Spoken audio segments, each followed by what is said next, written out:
Você já reparou que ler em local público virou um ato extremamente arriscado? Tipo, você tá numa cafeteria, no ponto de ônibus, no metrô, esperando o próximo trem chegar, alguém vai olhar pra tu e pensando que tu tá fazendo ceninha. Não que você esteja lendo de verdade, mas que você tá performando o hábito da leitura. E o mais curioso disso pra mim é porque, sei lá, alguns anos atrás isso seria uma cena extremamente fofa, super introspectiva, quase numa daquelas cenas de filme muito indie, sabe? E o que pega agora é que virou quase um ato de egocentrismo, de que você quer ser visto lendo agora. Não que você quer de fato ler alguma coisa. Mas, porém, contudo e todavia, o problema tá em quem tá lendo de fato ou quem tá observando essas pessoas lerem. E um artigo muito recente do The Guardian discute exatamente isso, de como a internet coloca nesse espaço de desconforto quando a leitura é feita em um local público. E aí tá um ponto importante, as pessoas não ridicularizam o ato de ler, elas ridicularizam o ato de parecer que você quer ler. E aí tem uma sutileza muito grande dentro dessa discussão, que é o que eles chamam de leitura performática, como se o leitor estivesse encenando de que ele está fazendo uma grande leitura. Nossa, perdão, vocês ainda estavam aí. Nossa, eu tava aqui lendo Ulisses. James Joyce, sabe? Ainda na versão de capa dura, clássica, pintura trilateral, antigo pra caramba, é incrível esse livro, né? E talvez a leitura realmente tenha se alçado a esse ponto de performática. Afinal, dentro da sociedade que a gente vive, tudo é performance. Pega os vídeos do BookTok, do Instagram literário, do BookTube, tudo é performance, em maior ou menor grau. Um autor maravilhoso chamado Guy Debord, ele escreveu Sociedade do Espetáculo. Ele discute o seguinte, que a gente vive numa sociedade do espetáculo, em que a experiência ela se dissolve na representação. Ou seja, tudo precisa ser visto, registrado, enquadrado e compartilhado. É quase naquela lógica de que você vai num show e se você não tirar foto, se você não filmar, se você não registrar, como você vai saber que você foi naquele show? É por isso que cada vez mais as nossas galerias do celular ficam cada vez mais lotadas de momentos em que a gente nem olha para trás para ver realmente o que aconteceu ali. E o livro, que um dia era um objeto que representava o silêncio, a introspecção, a reflexão, esse tempo interior para você mesmo, ele acabou chegando nesse novo patamar de ícone visual. Ou seja, ele tem que estar enquadrado dentro do seu feed. Você tem que marcar a leitura que você está fazendo agora, você tem que postar uma foto disso nos seus stories, porque você precisa disso. A sociedade precisa disso. E não é necessariamente uma crítica pessoal a você, ou a mim, ou a pessoas específicas, mas a sociedade como um todo. E voltando de novo, o problema não é a questão do livro, o problema é o olhar que a internet coloca sobre esse livro. O problema encaixa justamente que a gente não está lendo para entender o mundo, mas para sermos vistos entendendo o mundo. Pegou a sutileza? E aí que a discussão fica muito boa, porque é todo livro que é colocado nesse alto momento de performance? Claramente que não. Ninguém vai te julgar por você estar lendo em local público, uma J.K. Rowling, Percy Jackson, Rebecca Yarros ou Colin Hoover. E um parênteses gigante aqui, eu já realmente li esse livro, quase caiu. Eu realmente já li esse livro da Rebecca Yarros. Mas a performance de leitura ela vai entrar ali naquele caminho se você for ler, por exemplo, um Moby Dick, se você for ler a Odisseia, se você pegar um laureado do Nobel não tão popular como Moyan e as Rãs, que inclusive eu também já li, esse livro é muito bom. E é aí que muda a figura, e é aí que muda toda a lógica dessa performance. Porque é quase como se existisse um catálogo invisível de livros que são contabilizados para entrar nessa lógica. Livros que carregam prestígio, densidade, aura, complexidade, a questão cultural, da onde eles foram escritos, se não aparece na lista de livros mais vendidos. Porque afinal, se é um livro mais vendido, todo mundo tá lendo, né? Não tá performando algo de verdade. E aí entra o Bourdieu na discussão porque ele fala da questão de capital simbólico, que é justamente o valor social de certos gostos, o poder da distinção de uma leitura difícil, ela pode acarretar. Ler Proust, Adam Smith, Engels, Eduardo Galeano, Gabriel Garcia Marques, eles vão agregar um investimento cultural. Um sinal de refinamento, de disciplina, de profundidade, de se diferenciar da massa. E aí que vem o pulo do gato maravilhoso que é o seguinte. É quase um gesto carregado de ironia. Porque ao exibir esse capital simbólico, você também está transformando ele em mercadoria de imagem. E aí entra num paradoxo perfeito para o guideboard. Porque a ideia do livro, símbolo de introspecção, ele acaba virando mais uma peça desse espetáculo que a gente vive. Na sociedade do espetáculo, o autor ele coloca que tudo que já foi vivido diretamente foi substituído por representações. E essa substituição é exatamente o que rola quando alguém posta uma foto no feed lendo Ulisses, por exemplo. O livro deixa de ser um espaço de leitura e vira um símbolo de quem você é como pessoa, ou de quem você gostaria de performar como pessoa. A imagem do leitor ela vai substituir a imagem da leitura.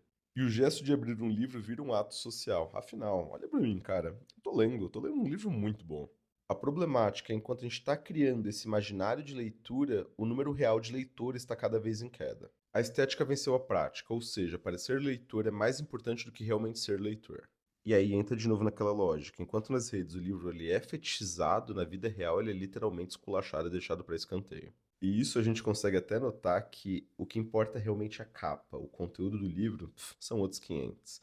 E aí entra naquela lógica de, meu, cada vez mais você vê as editoras investindo em pintura trilateral, fitilho, capa almofadada, mil cores diferentes, e o conteúdo do livro vai ficando cada vez mais raso. É quase como se os pseudo-leitores eles se estimulassem exclusivamente pela arte que é vendida, não exclusivamente pelo conteúdo daquele livro. E eu vou fazer um parênteses aqui, gente, porque eu sou muito fã de comprar livro por artes de capa bem feita. A crítica não é literalmente a isso, a o livro ter uma arte bonita, mas de uma valorização de um fator em detrimento de outro. Faz sentido? Gente, um outro parênteses gigantesco aqui. O meu microfone oficial foi de arrasta. Então, se vocês tiverem, pelo amor do universo, alguma indicação de fone que conecte no celular, nossa, vocês vão estar salvando o real. Obrigado. E a gente retorna com Bourdieu na ideia do capital simbólico, que é justamente essa moeda invisível de prestígio cultural, na qual a leitura ela virou basicamente uma performance de classe, uma autopromoção intelectual, ou seja, eu posso ser visto lendo em público, mas eu não posso ser visto lendo qualquer coisa em público. E entra num outro caminho que é, não é como se as pessoas não gostassem de ler, mas elas gostam da ideia delas como leitoras. Elas gostam da estética, da estante, da xícara, dos livros bonitos e bem cuidados, das lombadas organizadas. Como se fosse um branding pessoal. A gente vive numa era onde o capitalismo ele é estético, ou seja, tudo é instagramável, tudo é monetizado, tudo pode ser alavancado para atrair renda.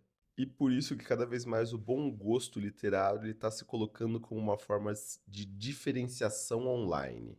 E isso joga muito para mim, o que fica preocupante, que é da galera que bate na tecla e defende com unhas e dentes que a única coisa que presta na literatura são os clássicos. Como se a literatura contemporânea não tivesse importância. Como se todos os prêmios literários atuais eles tivessem a lógica ideológica de privilegiar questões políticas em vez da qualidade artística, narrativa e de inovação dos livros. E pode ter certeza, se a gente está discutindo isso aqui hoje, o mercado literário já entendeu isso há muito mais tempo do que a gente. O TikTok foi para a linha do BookTok, o Instagram foi para a linha do Bookstagram, o YouTube, Booktube. E o livro, ele virou um objeto de lifestyle. Isso quando esse objeto de lifestyle não é voltado também para a autopromoção e o autocrescimento pessoal, ou seja, livros de autoajuda, enriquecimento e a lista vai longa. As editoras elas começaram a vender não apenas histórias, mas identidades estéticas. O livro que combina com a sua roupa, com a sua parede, com o seu quarto, com aquela vista bonita. E isso seria cômico demais se não fosse trágico. Porque enquanto a leitura ela se transforma em espetáculo, a capacidade real de leitura, o hábito real de leitura, da interpretação, abstração, reflexão, pensamento crítico e complexo, ele se desfaz, ele se fragmenta e ele deixa de existir na sociedade como um todo. É quase como se o Pires tivesse engolido toda a xícara, entende? E o mais curioso e o mais sagaz do sistema que a gente vive é que a rebeldia também ela é vendida como estética. Ou seja, o intelecto alternativo, livros diferentes, o leitor solitário, a contracultura, tudo é cooptado justamente pelo sistema. Até o ato de você querer se afastar de todo o espetáculo que está rolando faz parte do espetáculo. Entende o quão loucura parece isso?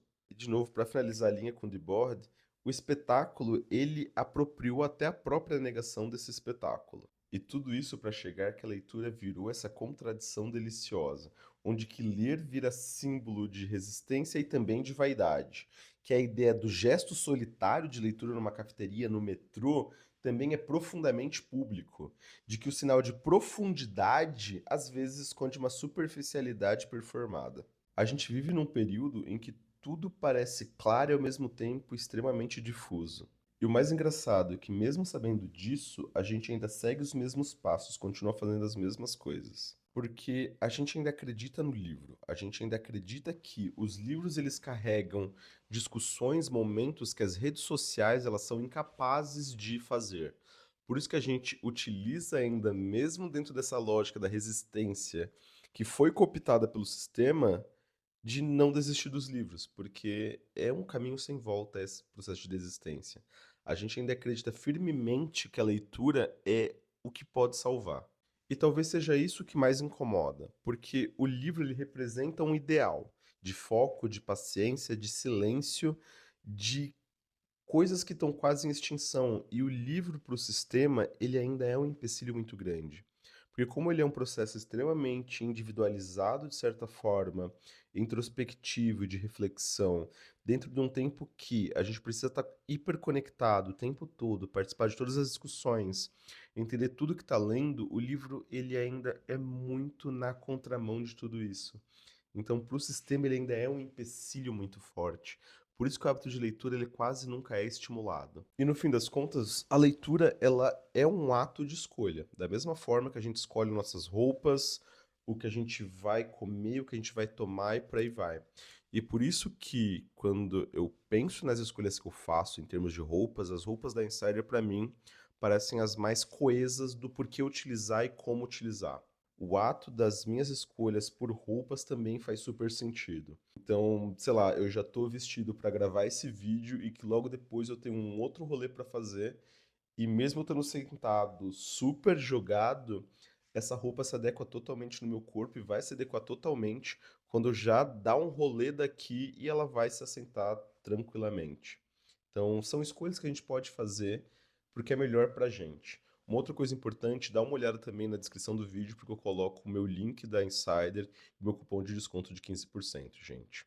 E voltando ao tema principal, voltando à linha de raciocínio também que a gente estava seguindo, a ideia dessas escolhas serem políticas não necessariamente é partidário, entende? A gente está falando de ir contra essa lógica do espetáculo apenas. Porque pegar um livro e se desconectar, pegar um livro, ler 5, 10, 15, meia hora que seja, ou 2 páginas, é um hábito muito contra a lógica do que o sistema quer da gente. É quase como se fosse uma linha de anti-algoritmo. E talvez seja por isso que a gente desconfie tanto como sociedade de quem está lendo em local público. Por que aquela pessoa ela não tá no celular como todo mundo? Por que aquela pessoa ela não tá escutando música como todo mundo? Por que ela tá com a cabeça enfiada dentro de um livro, sendo que ela poderia estar fazendo isso e conectada como eu estou conectado? Porque ler e ler de verdade é uma recusa ao sistema vigente. E isso é perfeito. Então, é um tempo que você não está produzindo conteúdo, que você não está gerando engajamento, que você não está vendendo e nem sendo vendido para algo. Então, talvez ler em público pode parecer performance, talvez seja, porque tudo que a gente faz atualmente é uma performance. Mas o ato do que você faz com o livro, isso é real. E acho que é muito importante, até uma coisa que minha mãe vive me falando e que eu levo isso para a vida, que é se você mente pra alguém, você tá mentindo antes de tudo pra si mesmo. Então, o que você coloca como uma leitura performática simplesmente pra fingir, você já sabe que aquilo não faz sentido, que não é uma realidade sua. Então, você já faz de caso pensado. Pra quem lê de verdade, se apropria de verdade das leituras, é outros 500, é uma outra conversa. O ato de ter que ligar pra que uma pessoa tá pensando do seu hábito de leitura, de como você lê, isso realmente não importa. Porque no fim, o espetáculo, ele pode te olhar, ele pode te filmar, podem até julgar esse processo como um todo, mas ele não tem acesso à sua cabeça. Ele não vai ter acesso ao que realmente você está lendo. Se está lendo ou não, se distraiu ou não, se está lendo aquilo por algum motivo mais profundo, simplesmente porque quer ler e tá tudo bem. E talvez se a gente ainda conseguir esse espaço dentro da página, dentro da nossa cabeça, talvez a liberdade esteja justamente vinculada a isso. Mas enfim, fica a reflexão final. Quem está lendo o livro e quem está lendo o leitor?